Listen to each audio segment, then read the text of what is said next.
प्रिय बच्चों, आज हम इस ऑनलाइन चैनल में आप सभी का हार्दिक स्वागत करते हैं। आज कक्षा 12 हिंदी काव्य में प्रथम पाठ पवन दूतिका, जिसके आगे के पद पढ़ाने जा रहे हैं। पद नंबर 8 और 9।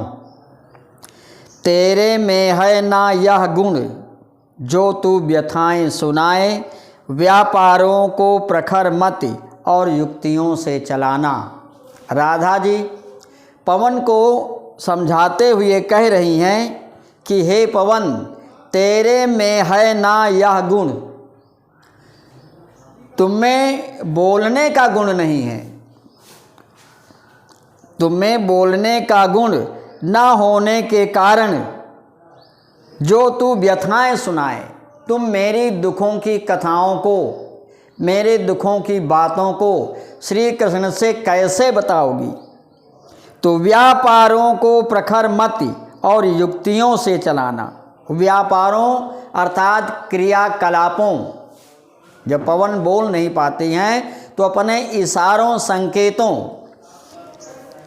व्यापारों को प्रखर मति, प्रखर मत माने तीव्र बुद्धि, और युक्तियों से चलाना।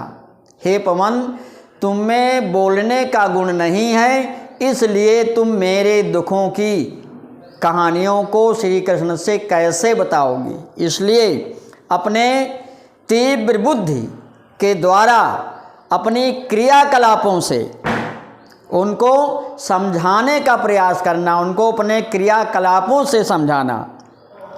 बैठे जो हों निज सदन में मेघ सी कांति वाले, और श्री कृष्ण मेघ सी कांति वाले। तुमको बताया था पिछले वीडियो में भी कि सासी से जिसमें लगते हैं उपमा अलंकार होता है, मेघ सी कांति वाले।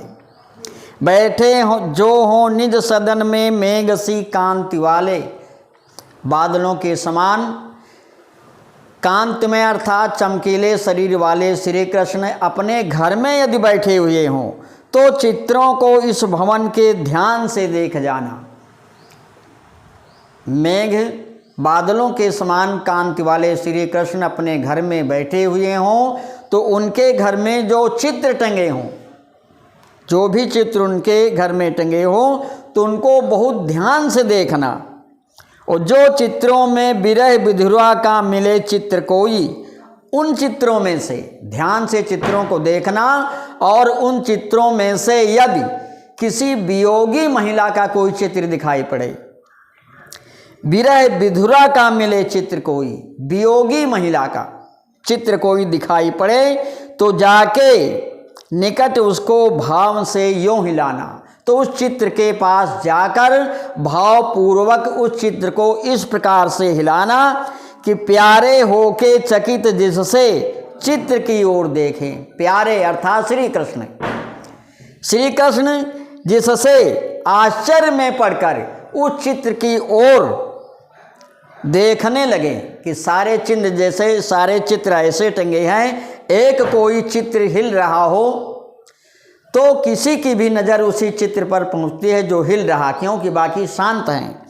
इसलिए राधा जी पवन से कहती हैं, किसी वियोगी महिला का चित्र उनमें से दिखाई पड़े तो उस चित्र के पास जाकर उसको भावपूर्वक इस प्रकार से हिलाना कि प्रिय श्री कृष्ण उस चित्र की ओर आश्चर्य से देखने लगें।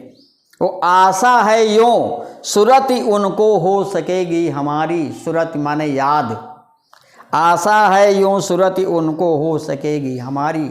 मैं आशा करती हूँ, हे पवन, मैं आशा करती हूँ कि उस वियोगी महिला के चित्र को हिलता हुआ देखकर मैं आशा करती हूँ कि श्री कृष्ण को हमारी याद आ जाएगी। अब इसके बाद में अगला पद है 10 और 11 में। जो कोई भी इस सदन में चित्र उद्यान का हो और हो प्राणी विपुल उसमें घूमते बावले से, या जो कोई भी इस सदन में चित्र उद्यान का हो, बगीचे का, राधा जी पवन से कहती हैं, यदि उनके घर में, सदन माने घर, उनके घर में कोई बगीचे का चित्र टंगा हुआ हो और हो प्राणी विपुल, उसमें विपुल माने बहुत से, घूमते बावले से, बावले माने पागलों की तरह, और उसमें यदि उनके घर में कोई बगीचे का चित्र टंगा हुआ हो और उसमें बहुत से जानवर पागलों की तरह घूमते हुए दिखाई पड़े, तो जाके सन्निकट उसके और हिला के उसे भी, तो हे पवन उस चित्र के पास जाकर, उस बगीचे वाले चित्र के पास जाकर और उसको भी वियोगी महिला के चित्र की तरह उसको भी हिलाकर, सन्निकट उसके और हिला के उसे भी, तो उस चित्र के पास जाकर और उसको भी उसी प्रकार से हिलाना। देवात्मा को सुरत ब्रज के व्याकुलों की कराना। देव आत्मा स्वरूप श्री कृष्ण को ब्रज के व्याकुल लोगों की याद दिलाना। राधा जी पवन से कहती हैं कि हे पवन, यदि उनके घर में किसी बगीचे का चित्र टंगा हुआ हो और उस बगीचे में बहुत से जानवर पागलों की तरह घूमते दिखाई पड़े, तो उस चित्र के पास जाकर भावपूर्वक उसको इस प्रकार से हिलाना कि देव आत्मा स्वरूप श्री कृष्ण को उन ब्रज के व्याकुल लोगों की याद आ जाए। कोई प्यारा कुसुम कुम्हला गेह में जो पड़ा हो, तो प्यारे के चरण पर ला डाल देना उसी को।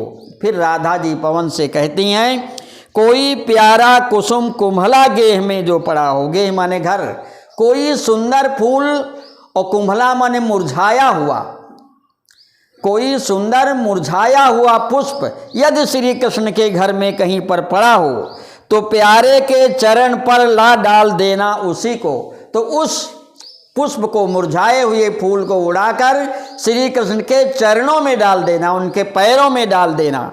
यों देना अय पवन बतला फूल सी एक बाला। फूल सी उपमा अलंकार। यों देना अय पवन बतला फूल सी एक बाला, मलाना हो कमल पग को चूमना चाहती है। हे पवन, उनको इस प्रकार से बताना कि इसी पुष्प की तरह ब्रज की एक बालिका म्लाना हो आपके वियोग में दुखी होकर कमल पग को चूमना चाहती है, आपके कमलवत चरणों को चूमना चाहती है।